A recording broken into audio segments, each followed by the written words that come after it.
What should I do? In which topic shall I make videos? If you're thinking like this, then this video is for you. So in today's video, I will tell you 4 tips by which you can get unlimited video ideas. Let's begin. YouTube search. Go to YouTube, turn on incognito mode, search whatever you want. For example, I'm searching editing.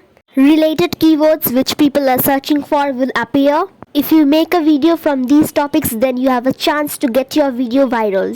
YT Studio. Open YT Studio, go to Analytics, then Research. Here, you will get the video topics which your audiences are searching.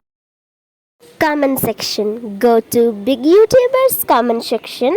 If any audience is requesting for a video topic, then you can make it.